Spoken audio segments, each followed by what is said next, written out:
দেখুন আল্লাহ কিভাবে মাফ করবে আমাদেরকে আখিরাতে। একজন দৌড় দিবে, আরেকজন দাঁড়িয়ে থাকবে।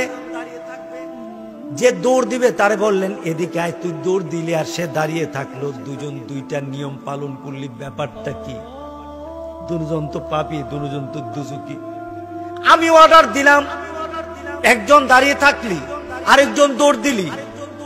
যে দৌড় দিবে সে বলে মাবুদ দুজক বুঝি না, কোথায় যাচ্ছি আমি জানি না, তোমার কথা না মানলে কত শাস্তি কত কষ্ট পেতে হয় আমি তো একটু আগেও টের পেয়ে এসেছি। মাবুদ আমার কাছে এখন দুজক বড় কথা না, তোমার ওয়ার্ডার বড় কথা। তুমি বলেছো দুজকে যাওয়ার জন্য, আমি দুজক বুঝি না, তোমার ওয়ার্ডারকে চিনি।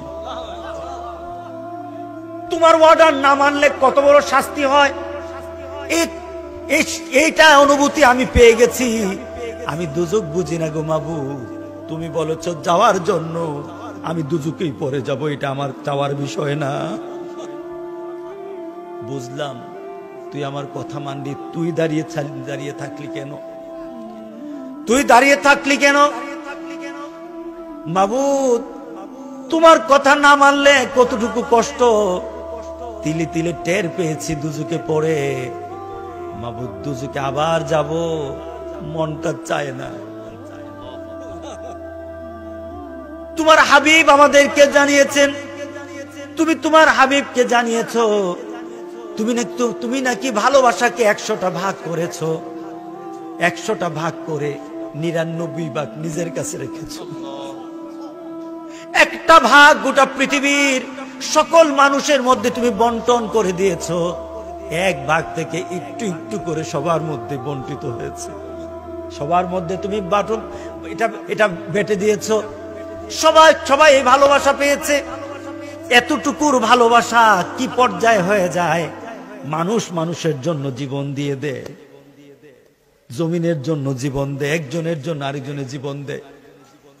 মাবুদ একটু ভালোবাসার কারণে এতটুকু পর্যায়ে হয়ে যায়, আর তোমার কাছে তো তুমি নাকি 99 ভাগ ভালোবাসা রেখেছো। আমার মতো গুনাহগার গুলিকে বাঁচানোর জন্য তুমি নাকি তোমার কাছে 99 ভাগ ভালোবাসা রেখেছো। মাবুদ ওই 99 ভাগ ভালোবাসার দিকে তাকিয়ে আছি, কখন তোমার একটা রহমতের জুস চলে আসবে তোমার জুসের দিকে। কারণ তুমি তো বলেছো তোমার রহমত তুমি গজবের উপর প্রাধান্য দিয়ে থাকো। তুমি নাকি রহমতকে গজবের উপর, তুমি আযাবের উপর প্রাধান্য দাও। রব্বুল আলামিন ওই প্রাধান্যর দিকে তাকিয়ে আছি, তুমি রহমান, তুমি রহিম, তুমি আমাকে ক্ষমা করে দিবা। তোমার ওই নামের দিকে তাকিয়ে দাঁড়িয়ে আছি, মাবুদ তুমি আমাকে মাফ করে দিবা, তুমি আমার দুজকে দিবা, এটা আমি বিশ্বাস করি না, এই আশায় দাঁড়িয়ে আছি।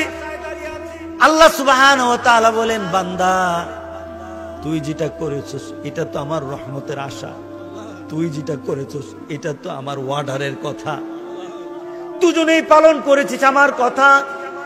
যারা আমার কথা পালন করে আমি আল্লাহ তাদেরকে আযাব দেই না রে বান্দা। বান্দা তোরা দুইজনে আবার জান্নাতে ঢুকে যা, তোদেরকে জান্নাত দিয়ে দিলাম। আল্লাহু আকবার।